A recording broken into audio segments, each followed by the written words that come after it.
খবর শুনছেন দুর্গাপুর সংবাদ চ্যানেল থেকে। আজ ২৬ তারিখ বৃহস্পতিবার। জানাবো আজকের বাছাই করা গুরুত্বপূর্ণ 10টি তাজা খবর। শুরুতেই হেডলাইন। আমার মুখ বন্ধ করার জন্য দিতে এসেছে। আমার মুখ বন্ধ করতে চান উনি। তৃণমূল বিধায়কের আর্থিক সাহায্য প্রসঙ্গে বিস্ফোরক তামান্নার মা। ২৬-এর ভোটে বিজেপি বাংলায় ৫০-এর নিচে আটকে যাবে, নিঃশব্দ বিপ্লবে দাবি করলেন অভিষেক। এসএসসি নিয়োগ দুর্নীতির টাকা চা বাগান ব্যবসায় বিনিয়োগ। এবার এই হেভিওয়েটের ২৭ কোটির সম্পত্তি বাজেয়াপ্ত করল ইডি। শুভেন্দুর শহরে মমতা হাঁটলেন, কথা বললেন, বুঝলেন সবটা। আমাকে ছুলেই ৩৫ টুকরো করব। বিয়ের প্রথম রাতেই স্বামীকে হুমকি নববধূর। মমতা বন্দ্যোপাধ্যায় নিজের দমে মুখ্যমন্ত্রী হয়েছে। শুভেন্দুর আক্রমণের পাল্টা অভিষেক। বিধবা ভাতা, বার্ধক্য ভাতা প্রাপকদের জন্য সুখবর। এবার নেওয়া হলো বিরাট উদ্যোগ। বাঁকুড়ায় দ্বারকেশ্বরে নেমে তলিয়ে যায় ৩ ছাত্র। ১৮ ঘন্টা পর উদ্ধার দুজনের দেহ। সদ্য ভোটে জিতেছেন, এর মধ্যেই কেড়ে নেওয়া হবে কালীগঞ্জ জয়ী তৃণমূল প্রার্থীর সার্টিফিকেট। দাবি ঘিরে তোলপাড়। এছাড়াও রয়েছে আরও বেশ কিছু গুরুত্বপূর্ণ খবর। পুরো বিস্তারিত জানতে ভিডিওটি শেষ পর্যন্ত শুনুন। মমতা বন্দ্যোপাধ্যায় নিজের দমে মুখ্যমন্ত্রী হয়েছে। তুমি দাদা থেকে কাকু, কাকু থেকে জেঠু, জেঠু থেকে দাদু হবে। শুভেন্দুর আক্রমণের পাল্টা জবাব অভিষেকের। আমি যদি না থাকতাম মমতা বন্দ্যোপাধ্যায় মুখ্যমন্ত্রী হতে পারতেন না। মুখ্যমন্ত্রীকে আক্রমণ করে বলেছিলেন শুভেন্দু অধিকারী। এবার তারই পাল্টা জবাব দিলেন অভিষেক বন্দ্যোপাধ্যায়। সাতগাছিয়ার সভা থেকে অভিষেক বন্দ্যোপাধ্যায় বলেছেন, আগে বিজেপির রাহুর দশা চলছিল, শনির দশা, আর এখন কেতুটা গিয়ে কেতু আর শনির দশা সংযোজিত হয়েছে। যবে থেকে গেছে সব নির্বাচনে হেরেছে। এরা নাকি বাংলায় আবার অপারেশন সিঁদুর করবে, অপারেশন বেঙ্গল। মানে কি? এমএলএ কেনা বেচা করবে। বন্ধু, তোমার কথায় তোমাকে বলি, তুমি যে বলেছ দিদি থেকে পিসিমা হয়ে যেতে, মাসিমা হয়ে যেতে, মুখ্যমন্ত্রী হতে পারতেন না। মমতা বন্দ্যোপাধ্যায় নিজের দমে মুখ্যমন্ত্রী হয়েছে। ৩৪ বছরের সিপিএম এর জগদ্দল পাথরকে মানুষের আশীর্বাদ নিয়ে সরিয়েছে। আর তোমাকেও বলে রাখি, তুমি দাদা থেকে কাকা, কাকা থেকে জেঠু। আমি এই ভাষা ব্যবহার করি না, কিন্তু তুমি এই ভাষাই বোঝো। আমার কিছু করার নেই। তুমি দাদা থেকে কাকু, কাকু থেকে জেঠু, আর জেঠু থেকে দাদু হবে। তৃণমূল কংগ্রেসকে মানুষের হৃদয় থেকে আগামী ৫০ বছর বাংলার মাটিতে সরাতে পারবে না। দম থাকলে লড়ো, করতে পারলে করো, লড়তে পারলে লড়ো, আর ধরতে পারলে ধরো। নইলে মুখ বন্ধ করে বাড়িতে গিয়ে ঘুমিয়ে পড়ে। তুমি যত আঘাত করবে তৃণমূল কংগ্রেস দলটা তত শক্তিশালী হবে। এর পাশাপাশি ২৬-এর নির্বাচন নিয়েও বিজেপিকে হুঁশিয়ারি দিয়েছে অভিষেক বন্দ্যোপাধ্যায়। তিনি বলেছেন, এর আগে ২০২১ সালে বিজেপির চাকা ৭৭-এ আটকে গিয়েছিল, আর ২০২৬ সালের নির্বাচনের ৫০-এর নিচে নেমে যাবে বিজেপির সিট। এদিন সাতগাছিয়ার সভায় নিঃশব্দ বিপ্লব রিপোর্ট কার্ড প্রকাশ করেছেন অভিষেক। ডায়মন্ড হারবারে কি কাজ হয়েছে তার বিস্তারিত বিবরণ দেওয়া হয়েছে এখানে, সে কথা জানিয়েছেন তৃণমূল সাংসদ। এছাড়াও বিজেপিকে কটাক্ষ করে অভিষেক বলেছেন, তারা তাদের শাসিত একটা রাজ্যেও যদি লক্ষ্মীর ভাণ্ডার চালু করতে পারে তাহলে তিনি রাজনীতি ছেড়ে দেবেন। বিজেপি বলছে তারা ক্ষমতায় এলে ৩,০০০ টাকা করে লক্ষ্মীর ভাণ্ডার দেবে। অভিষেকের কথায় এর অর্ধেক, অর্থাৎ ১,৫০০ টাকা দিলেই হবে। কিন্তু একটা রাজ্য করে দেখাক বিজেপি। আজকাল অনেকেই নতুন নতুন চ্যানেল খুলে ভুলভাল যাচাই না করা খবর আপনাদের দেখাচ্ছে, কিন্তু দুর্গাপুর সংবাদ চ্যানেল বরাবরই চেষ্টা করে আপনাদের কাছে সঠিক যাচাই করা সংবাদ পৌঁছে দিতে। এর পেছনে আমাদের থাকে অনেক পরিশ্রম, রিসার্চ আর সত্য অনুসন্ধানের এক টানা প্রচেষ্টা। আপনারা যদি আমাদের এই চেষ্টাটাকে সম্মান করেন তাহলে অনুরোধ রইল, একটা লাইক করে আমাদের উৎসাহ দিন।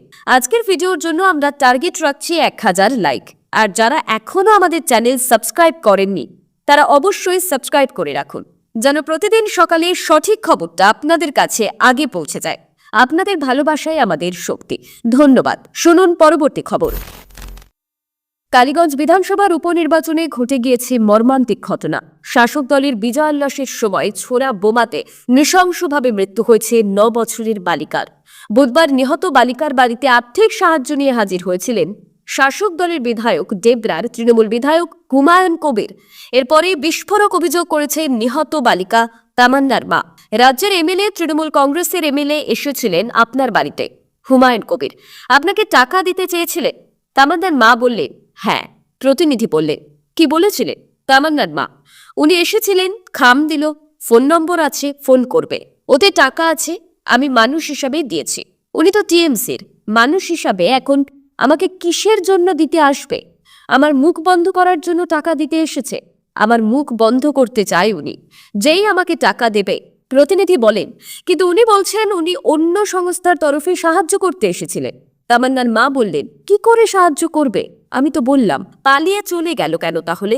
বলল না যে হ্যাঁ মা, আমি ওই বোমা তোলার ব্যবস্থা করে দিচ্ছি এখনই? কই, বলে গেল না তো। ক্ষমতা আছে তো, ওদের তো ক্ষমতা আছে। আমি জানতে চাইলাম ওই বোম কেন এখন উদ্ধার হয়নি। উনি উত্তর না দিয়ে চলে গেল। বলল, আমি মানুষ হিসাবে দেখা করতে এসেছিলাম। ডেবলার তৃণমূল বিধায়কের দেওয়া আর্থিক সাহায্য প্রত্যাখ্যান করেছেন নিহত বালিকা তামান্না খাতুনের মা সাবিনা ইয়াসমিন। ক্ষোভে, রাগে, দুঃখে ফুঁসে উঠে তিনি বলেছেন, যদি মেয়ে মানুষ হতো, চুল ধরে ছিঁড়ে তাকে মেরে দিতাম। নিহত বালিকার মায়ের অভিযোগ, মুখ বন্ধ করার জন্যই তাকে টাকা দিতে আসা হয়েছিল। এদিকে বিধায়ক হুমায়ুন কবিরের দাবি, তিনি একটি অরাজনৈতিক স্বেচ্ছাসেবী সংস্থার হয়ে সাহায্য করতে এসেছিলেন। বিধায়ক বলেন, আমার কোনো কর্মসূচি নয়, আমি একজন মানুষ হিসেবে এসেছি। এটা মানবিকতার বিরুদ্ধে অপরাধ। প্রত্যেকটা মানুষের গর্জে ওঠা উচিত। এসএসসি গ্রুপ সি এবং গ্রুপ ডি নিয়োগ দুর্নীতি মামলায় মিডলম্যান প্রসন্ন রায়ের প্রায় 27.19 কোটির সম্পত্তি বাজেয়াপ্ত করল কেন্দ্রীয় তদন্তকারী সংস্থা ইডি। অভিযুক্তের 3টি চা বাগান, বাগান সংলগ্ন বাংলো, কারখানার যন্ত্রাংশ এবং গাড়ি বাজেয়াপ্ত করেছেন ইডির আধিকারিকরা। সম্প্রতি উত্তরবঙ্গে প্রসন্ন রায়ের 3টি চা সংস্থা সামসিং অর্গানিক টি প্রাইভেট লিমিটেড, ইজাংটং অর্গানিক টি প্রাইভেট লিমিটেড এবং Bamandanga tea estate private limited অভিযান চালালো ইডির আধিকারিকরা। কেন্দ্রীয় সংস্থার সূত্রে জানা গিয়েছে, গ্রুপ সি এবং গ্রুপ ডি চাকরি প্রার্থীদের চাকরি পাইয়ে দেওয়ার নাম করে যে টাকা তোলা হয়েছিল, সেই টাকা এই চা বাগানগুলোয় বিনিয়োগ করা হয়েছে, এমনই তথ্য প্রমাণ নাকি তদন্তকারীরা পেয়েছে। তারপরে এই সম্পত্তিগুলো বাজেয়াপ্ত করল কেন্দ্রীয় তদন্তকারী সংস্থা। গত বছরের জানুয়ারি মাসে সিবিআই মামলায় সুপ্রিম কোর্ট থেকে জামিন পান নিয়োগ দুর্নীতিতে অভিযুক্ত প্রসন্ন। তারপরে ইডির হাতে গ্রেপ্তার হন তিনি। তার বিরুদ্ধে অভিযোগ, এসএসসি দুর্নীতিতে মিডলম্যান হিসাবে তিনি কাজ করেছেন।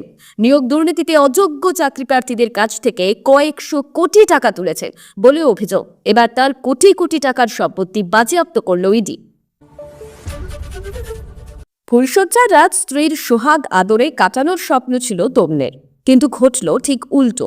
বিয়ের প্রথম রাতে একসঙ্গে কাটানোর মুহূর্তেই প্রাণনাশের হুমকি পেলেন তিনি, তাও আবার 35 টুকরো করে দেওয়ার। সর্বভারতীয় সংবাদ মাধ্যম সূত্রে জানা গিয়েছে, ঘটনাটি ঘটেছে উত্তরপ্রদেশের প্রয়াগরাজে। পুলিশ জানিয়েছে, 29 এপ্রিল 26 বছরের নিসাদের সঙ্গে বিবাহ বন্ধনে আবদ্ধ হন সিতারা। বিয়ের প্রথম রাতে স্বামীকে প্রাণনাশের হুমকি দেন তরুণী। 30 এপ্রিল শ্বশুরবাড়িতে পা রাখেন সিতারা। 2রা মে ধুমধাম করে রিসেপশনের অনুষ্ঠান উদযাপন হয়। সে সময় আত্মীয়রা হুল্লোড়ে মেতেছিলেন। সে সময় বন্ধ ঘরের মধ্যে সদ্য বিবাহিতা স্ত্রী স্বামীকে 35 টুকরো করার হুমকি দেন। নিসাদ জানিয়েছেন, যখন ঘরে ঢুকলাম তখন বিছানার এক কোণায় চুপচাপ বসেছিল সিতারা। ঘোমটায় মুখ ঢাকা ছিল। ওর কাছে যেতে হঠাৎ ঘোমটার আড়াল থেকে ধারালো ছুরি বের করে। তখনই বলে, আমি শুধুমাত্র আমাকে ছোঁয়ার চেষ্টা করবে না, ছুলেই 35 টুকরো করব। গোটা রাত সোফায় বসে কাটিয়ে দেন নিসাদ। বিছানায় ছুরি হাতেই বসেছিলেন সিতারা। এভাবেই 3 দিন রাতে না ঘুমিয়ে কাটিয়েছেন নিসাদ। ঘুম পেলেই তার মনে হতো, এই বুঝি কুপিয়ে খুন করবেন সিতারা। এমনকি তার স্ত্রীও ভোরবেলায় ঘুমোতে যেতেন। এরপরেই পরিবারকে বিষয়টি জানান। শুরুতে অশান্তি হলেও দুই পরিবারের তরফে সিতারাকে বোঝানোর চেষ্টা করানো হয়। পরিবারের চাপে শ্বশুর বাড়িতে থেকে গেলেও নিসাদকে রোজ রাতে হেনস্থা করতেন তরুণী। অবশেষে 30 মে শ্বশুরবাড়ি ছেড়ে পালিয়ে যান সিতারা। বাড়ির পাঁচিল টপকে আমানের কাছে চলে যান। বিষয়টি সিসিটিভিতেও ধরা পড়ে। এই ঘটনায় কোনো এফআইআর দায়ের করেনি পরিবার। নিসাদ জানিয়েছেন, তিনি দ্বিতীয়বার বিয়ে করবেন। সিতারা ফিরে এলেও তার সঙ্গে আর সংসার করবেন না। বছর ঘুরলেই রাজ্যের বিধানসভা ভোট। তার অন্তত 6 মাস আগেই বাংলার বিধানসভা ভোটের ফলাফল নিয়ে ভবিষ্যৎবাণী করে দিলেন তৃণমূলের সর্বভারতীয় সাধারণ সম্পাদক অভিষেক বন্দ্যোপাধ্যায়। অভিষেকের কথায় 26-এর ভোটে বিজেপি নাকি বাংলার ক্ষমতা দখল করবে বলছে। গতবার ওরা 77টা আসন পেয়েছিল, এবারে ওরা 50-এর নিচে আটকে যাবে। আজকের সভা থেকে আমি এই ভবিষ্যৎবাণী করে গেলাম। 2014 সালে ডায়মন্ড হারবার থেকে প্রথমবার সাংসদ পদে জয়ী হন অভিষেক। সেই থেকে প্রতি বছর নিজের সাংসদ তহবিলের কাজের খতিয়ান তুলে ধরতে নিঃশব্দ বিপ্লব নামে একটি সভার আয়োজন করে থাকেন তিনি। এদিন তেমনই একটি কর্মসূচি থেকে কথা বলেন ডায়মন্ড হারবারের সাংসদ অভিষেক। বলেন, আমি সচরাচর কোনো বিষয়ে ভবিষ্যৎবাণী করি না, আর করলে ঈশ্বরের কৃপায় তা অল্প হলেও মিলে যায়। এখানে উল্লেখ্য, 21-এর বিধানসভা নির্বাচনের সময় ভোট কুশলী প্রশান্ত কিশোর বলেছিলেন বিজেপি কোনোভাবে 100 আসন পেরোতে পারবে না। বাস্তবে ফল প্রকাশের পর দেখা যায় বিজেপি মোট 77টি আসন পেয়েছে। স্বভাবতই অভিষেকের এদিন ভবিষ্যৎবাণী নিয়ে নতুন করে চর্চা শুরু হয়েছে। কেন এমন ভবিষ্যৎবাণী, তার ব্যাখ্যাও দিয়েছেন তৃণমূলের সর্বভারতীয় সাধারণ সম্পাদক। অভিষেকের কথায় আত্মবিশ্বাসের সঙ্গে ভবিষ্যৎবাণী করছি, কারণ মানুষের প্রতি, দলের কর্মীদের প্রতি আমার পূর্ণ বিশ্বাস, আস্থা আছে। বছরভর যদি মানুষের পাশে কেউ থাকে তাহলে তারা তৃণমূলের কর্মীরাই। কথায় কথায় কেন বিজেপিকে বাংলা বিরোধী বলেন তার ব্যাখ্যাও দিয়েছেন ডায়মন্ড হারবারের সাংসদ অভিষেক। বলেন, কেন্দ্রের উচিত কি? উন্নয়নে রাজ্যকে সাহায্য করা, কিন্তু এরা কি করছে? বাংলার ভোটে জিততে পারেনি, তাই তৃণমূলের বিরুদ্ধে প্রতিহিংসা করতে গিয়ে মানুষের সঙ্গে প্রতিহিংসা করছে। ওরা তৃণমূলকে টাইট দিতে গিয়ে বাংলার মানুষকে টাইট দিতে চেয়েছে। তাহলে দেশ বিরোধী কারা? বাংলার টাকা আটকে রেখেছে কারা? আসলে এরা হচ্ছে কাঠিবাজ, মানুষকে কিছু দিতে পারে না, কেড়ে নেয়। জাতীয় সামাজিক সুরক্ষা প্রকল্পের অধীন রাজ্যের প্রায় 16 লক্ষ মানুষ বিধবা ভাতা, বার্ধক্য ভাতা, বিশেষভাবে সক্ষম ভাতা পান। এর মধ্যে বিধবা ভাতা প্রাপক সংখ্যা প্রায় 5 লক্ষ। বার্ধক্য ভাতা এবং বিশেষভাবে সক্ষম ভাতা পান যথাক্রমে প্রায় 11 লক্ষ এবং প্রায় 45,000 মানুষ। এবার তাদের জন্যই সুখবর, জেলায় জেলায় শুরু হলো ডিজিটাল লাইফ সার্টিফিকেট প্রদানের কাজ। বাড়ি বসেই মিলবে এই শংসাপত্র।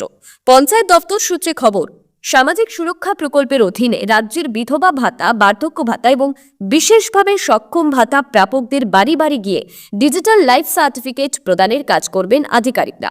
প্রশাসন জানিয়েছে, উপভোক্তাদের বাড়িতে ব্লক থেকে একটি দল যাবে। উপভোক্তার ছবি তুলে তা অ্যাপে আপলোড করা হবে। এরপর আধার নম্বর সহ বাকি তথ্য মিলিয়ে দেখার পর অনলাইনে সার্টিফিকেট তৈরি করা হবে। উপভোক্তার মোবাইল এবং দপ্তরে এ বিষয়ে মেসেজ চলে যাবে। এরপর ব্লক থেকে সংশ্লিষ্ট শংসাপত্রের প্রিন্ট নিয়ে উপভোক্তাকে দেওয়া হবে। এরই পাশাপাশি উপভোক্তাদের যেখানে ব্যাংক অ্যাকাউন্ট রয়েছে সেখানেও এই বিষয়ে জানিয়ে দেওয়া হবে। ইতিমধ্যে রাজ্যের নানান জেলায় এই কাজ শুরু হয়েছে। আগামী 30শে আগস্টের মধ্যে এই প্রক্রিয়া সেরে ফেলতে চাইছে পঞ্চায়েত দপ্তর। এই উদ্যোগের ফলে মুখে হাসি ফুটেছে উপভোক্তাদের। সন্দেহ হয়েছিল আগেই, সেই মতো গোটা এলাকা ঘিরে ফেলেন বিএসএফ জওয়ানরা। তারপর ক্রমাগত তল্লাশি চালানো শুরু করেন তারা। এরপরে চক্ষু চরকগাছ হওয়ার জোগাড় তাদের। এত সোনা! স্তম্ভিত হয়ে পড়েন জওয়ানরা। আটক হন এক পাচারকারী। ভারতে সোনা পাচারের চেষ্টা ব্যর্থ করলেন বিএসএফ জওয়ানরা। 67 ব্যাটালিয়নের জওয়ানরা লক্ষ্মীপুর এলাকায় পাচারের চেষ্টা ব্যর্থ করেছেন। জানা গিয়েছে, মঙ্গলবার সকাল 7:45 নাগাদ একটি সন্দেহজনক মোটরবাইক আসতে দেখেন বিএসএফ জওয়ান। ওই ব্যক্তিকে আটক করেন তারা।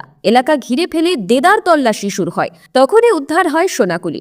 বিএসএফ সূত্রে খবর, জওয়ানরা লাগাতার তল্লাশি চালান। এরপর বাইরের সিট কভারের নিচে প্লাস্টিকের টেপে মোড়ানো 2টি প্যাকেট লক্ষ্য করে। সে প্যাকেট থেকে সোনার বিস্কুটগুলি উদ্ধার হয়। প্রায় 16টি বিস্কুট বাজেয়াপ্ত করেন জওয়ানরা। একই সঙ্গে অভিযুক্তকে লক্ষ্মীপুর সীমান্ত ফাঁড়িতে আনা হয়। প্রাথমিক জিজ্ঞাসাবাদে চোরাচালানকারী জানিয়েছেন, লক্ষ্মীপুর গ্রামের এক ব্যক্তির কাছ থেকে সোনা পেয়েছিলেন তিনি। বয়রা গ্রাম হয়ে বনগা বাস স্ট্যান্ডে এক অজ্ঞাত ব্যক্তির কাছে পৌঁছে দেওয়ার জন্যই যাচ্ছিলেন। এই কাজের বিনিময়ে তাকে প্রতি কেজি 1000 টাকা দেওয়ার প্রতিশ্রুতি দেওয়া হয়েছিল। তবে বিএসএফ এর সতর্কতার কারণে চোরাচালানের প্রচেষ্টা ব্যর্থ হয় এবং চোরাচালানকারীকে ঘটনাস্থলে গ্রেপ্তার করা হয়। বাজেয়াপ্ত হওয়া সোনার মোট ওজন 2451 কেজি, যার আনুমানিক মূল্য 2,42,94,960 টাকা। উদ্ধার করা সোনা সংশ্লিষ্ট কর্তৃপক্ষের কাছে হস্তান্তর করা হয়েছে। দ্বারকেশ্বর নদী স্নান করতে নেমে 3 ছাত্র তলিয়ে গিয়েছিল মঙ্গলবার। ওই ঘটনার 18 ঘন্টা পর উদ্ধার হলো 2 ছাত্রের মৃতদেহ। এখনও তৃতীয় জনের খোঁজ পাওয়া যায়নি। তার খোঁজে দিনভর তল্লাশি চালাচ্ছে বিপর্যয় মোকাবিলা বাহিনী। মৃতদেহ উদ্ধারের পরে পরিবারের লোকজন কান্নায় ভেঙে পড়ে। পরশু দুপুরে সায়ন চট্টোপাধ্যায়, অর্কদীপ দাস, পরমেশ্বর মিশ্র নামে বিষ্ণুপুর হাই স্কুলের 9ম শ্রেণীর 3 ছাত্র নদীতে স্নান করতে নেমেছিল। জানা গিয়েছে ওই 3 ছাত্র স্কুল থেকে বেরিয়ে নদীর পাড়ে গিয়েছিল। সারেশ্বর শিব মন্দির লাগোয়া সুভাষপল্লী ঘাটে তারা বেশ কিছু সময় ছিল। সেখানে টিফিন খাওয়ার পরে ব্যাগ জামাকাপড় পাড়ে রেখে জলে নামে তারা। বৃষ্টির কারণে জলের পরিমাণ অনেকটাই বেশি। জলের স্রোতও রয়েছে। কিছু সময়ের মধ্যে 3 জন স্রোতে ভেসে যায়। অন্যান্য বন্ধুরা সেই ঘটনা জেনে আশেপাশের লোকজনকে জানায়। পুলিশ প্রশাসনের আধিকারিকরা ঘটনাস্থলে যান। বিপর্যয় মোকাবিলা বাহিনীর সদস্যরা দ্বারকেশ্বরে নেমে তল্লাশি শুরু করে। রাত পর্যন্ত উদ্ধার কাজ চললেও তাদের কোনো খোঁজ পাওয়া যায়নি। বুধবার সকাল থেকে ফের শুরু হয় তল্লাশি অভিযান। বিপর্যয় মোকাবিলা বাহিনীর পাশাপাশি আসানসোলের 7 ব্যাটালিয়নের সিভিল ডিফেন্সের কর্মীরাও উদ্ধার কাজে নামেন। স্পিডবোট নামিয়ে তল্লাশি চলে। এদিন বেলার দিকে ঘটনাস্থল থেকে প্রায় 1.5 থেকে 2 কিলোমিটার দূরে দমদম এবং বসন্তপুর ঘাট এলাকা থেকে উদ্ধার হয় 2 ছাত্রের দেহ। মৃতদেহ দুটি উদ্ধার করে পাড়ে নিয়ে আসা হয়। মৃত 2 ছাত্রের নাম পরমেশ্বর মিশ্র এবং অর্কদীপ দাস। সায়নের খোঁজে চলছে তল্লাশি। কালীগঞ্জ বিধানসভা উপনির্বাচনে জয়ী হয়েছে তৃণমূল। বিজেপি এবং বাম সমর্থিত কংগ্রেস প্রার্থীকে টেক্কা দিয়ে জয়ের মুখ দেখেছেন প্রয়াত বিধায়ক নাসিরউদ্দিন আহমেদের কন্যা লিফা আহমেদ। তার জয়ের দিনেই কালীগঞ্জে তামান্না খাতুন নামের এক নাবালিকার মৃত্যু হয়। তৃণমূলের বিজয় মিছিল থেকে ছোড়া বোমার আঘাতে ওই নাবালিকার প্রাণ গিয়েছে বলে অভিযোগ। এই আবহে জয়ী তৃণমূল প্রার্থীর সার্টিফিকেট কেড়ে নেওয়ার দাবি উঠল। মঙ্গলবার প্রদেশ কংগ্রেস সভাপতি শুভঙ্কর সরকার এই দাবি জানিয়েছে। সোমবার বোমার আঘাতে প্রাণ হারান ছোট্ট তামান্না। সে ঘটনার প্রেক্ষিতে কালীগঞ্জের জয়ী তৃণমূল প্রার্থীর সার্টিফিকেট বাতিলের দাবি জানিয়েছেন শুভঙ্কর। প্রদেশ কংগ্রেস সভাপতি বলেন, নির্বাচন কমিশন জয়ী তৃণমূল প্রার্থীর শংসাপত্র বাতিল করুন, নতুনভাবে এই আইন বানাক। কংগ্রেস নেতার আরও দাবি, হাইকোর্টের বিচারপতিকে দিয়েই তদন্ত হোক। সে সঙ্গে 25 লক্ষ টাকা ক্ষতিপূরণ দেওয়ারও দাবি জানিয়েছেন শুভঙ্কর। এসপি এবং থানার ইনচার্জকে বহিষ্কারের দাবি তুলে তিনি বলেন, ঐতিহাসিক সিদ্ধান্ত নেই কমিশন। নির্বাচন কমিশনের কাছে যা দাবি জানিয়েছি, সরকারের কাছেও সেটাই দাবি করছি। হাতে আর বেশি দিন নেই, তারপরেই তো রথযাত্রা। আর এই প্রথম দীঘার জগন্নাথ মন্দিরে মহা ধুমধামের সঙ্গে পালিত হতে চলেছে রথযাত্রা। সেই উপলক্ষে বুধবারই দীঘায় পৌঁছন মুখ্যমন্ত্রী মমতা বন্দ্যোপাধ্যায়। তাকে এক নজরে দেখার জন্য রাস্তার দুধারে ভিড় ছিল চোখে পড়ার মতো। গতকাল পূর্ব মেদিনীপুরে 3 দিনের সফরে এসেছেন রাজ্যের মুখ্যমন্ত্রী মমতা বন্দ্যোপাধ্যায়। জেলার প্রবেশদ্বার কোলাঘাট, রাধামণি, নন্দকুমার, বাজাকুল এলাকায় উষ্ণ অভ্যর্থনা গ্রহণ করেন তিনি। তারপর সোজা এসে ওঠেন মরিস্তা থানায়। মিনিট 5 ছিলেন সেখানে, এরপর সেখান থেকে বেরিয়ে পড়ে। এদিকে মমতা বন্দ্যোপাধ্যায়ের আসার খবর পেয়ে রাস্তার দুধারে প্রচুর মানুষের ভিড় উপচে পড়ে। দাঁড়িয়েও যান অনেকে। জনতার ভিড় থেকে এক নেতার নামে আবার কেউ কেউ নালিশও করেন মুখ্যমন্ত্রীর কাছে বলে খবর। সেখান থেকে বেরিয়ে সোজা আসেন অধিকারীদের খাস তালু কাঁথিতে। কাঁথির সেন্ট্রাল বাস স্ট্যান্ড এলাকায় ইন্দিরা মূর্তির পাশে গাড়ি থেকে নামেন মুখ্যমন্ত্রী। শেষবার মুখ্যমন্ত্রীকে 23-এর নির্বাচনে কাঁথিতে হাঁটতে দেখা গিয়েছিল। রাস্তার ধারে বহু মানুষ একবার দেখার আশায় দাঁড়িয়েছিলেন বহুক্ষণ। স্কুল পড়ুয়া থেকে কর্মী সমর্থক। বাঁধভাঙা উচ্ছ্বাস নজরে পড়ে অধিকারীদের শহরে। পরে কাঁথি থেকে আসার পথে অখিলগিরিকে সঙ্গে নিয়ে রামনগরে পদযাত্রা করে সোজা দীঘা এসে গেস্ট হাউসে প্রবেশ করে। এতক্ষণ খবর শুনছিলেন দুর্গাপুর সংবাদ চ্যানেল থেকে। খবর আজকের মতন এই পর্যন্তই।